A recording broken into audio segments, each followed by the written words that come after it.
Hi friends, ಇದು ಕಡಲೆಕಾಳು ಮತ್ತು ಆಲೂಗಡ್ಡೆ ಒಂದೆರಡು ಬದನೆಕಾಯಿ ಹಾಕಿ ನಾನು ಮಸಾಲೆ ಸಾರು ಮಾಡಿದ್ದೀನಿ ಮುದ್ದೆಗೆ. ನೋಡಿ, 2 ಟೊಮೊಟೊ, ಕೊತ್ತಂಬರಿ ಸೊಪ್ಪು, ಈರುಳ್ಳಿ, ಬೆಳ್ಳುಳ್ಳಿ, ತೆಂಗಿನಕಾಯಿ, ಚಕ್ಕೆ, ಲವಂಗ, ಧನಿಯಾ ಪೌಡ್ರು, ಖಾರದ ಪುಡಿ ಮತ್ತು ಒಂದಿಷ್ಟು ಅರಿಶಿನ ತಗೊಂಡು ನೋಡಿ.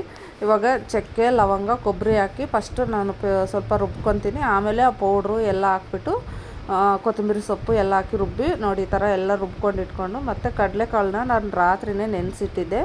ನೆನೆಸಿಟ್ಟಿರೋ ಕಡಲೆಕಾಳು ನೋಡಿ ಒಂದು ಕುಕ್ಕರಲ್ಲಿ ಹಾಕ್ಕೊಂಡು ನಾನು ಬೇಗ ಮಾಡಬೇಕು ಅಂತ ಮಾಡ್ತಾಯಿದ್ದೀನಿ. 2 ಬದನೆಕಾಯಿ ಕಟ್ ಮಾಡಿಕೊಂಡು ಮತ್ತು ಒಂದು ದೊಡ್ಡದು ಆಲೂಗಡ್ಡೆನ ತಗೊಂಡು ಚಿಪ್ಪೆ ತೆಗೆದು ಕಟ್ ಮಾಡಿ ಇಟ್ಕೊಂಡಿದ್ದೆ.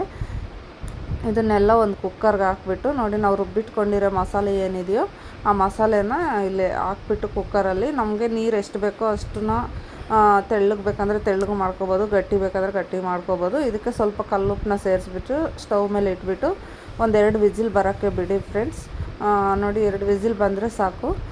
ಬಂದೇ ಬಿಡ್ತು ವಿಸಿಲು ಕೂಡ. ಓಕೆ ಫ್ರೆಂಡ್ಸ್, ನಮ್ಮ ದೀಪು ಕುಕ್ಕಿಂಗ್ ಚಾನಲ್ಗೆ ಸ್ವಾಗತ.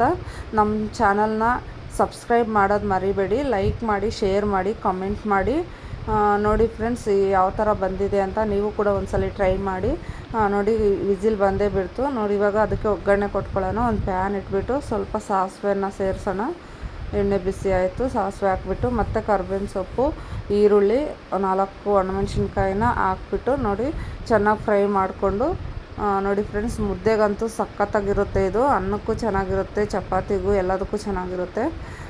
ಬೇಗ ಆಗೋಗುತ್ತೆ ಕಮ್ಮಿ ಟೈಮಲ್ಲಿ. ನೋಡಿ, ಇಷ್ಟೇ ಫ್ರೆಂಡ್ಸ್. ಒಗ್ಗರಣೆ ಹಾಕ್ಕೊಂಡು ನಾನು ಇದಕ್ಕೆ ಮುದ್ದೆ ಮಾಡಬೇಕು ಅಂತ ಮುದ್ದೆ ತಿನ್ನೋಣ ಅಂತ ಮುದ್ದೆ ಮಾಡಿದೆ. ತುಂಬ ಚೆನ್ನಾಗಿರುತ್ತೆ ಫ್ರೆಂಡ್ಸ್, ಒಂದ್ಸಲ ಟ್ರೈ ಮಾಡಿ.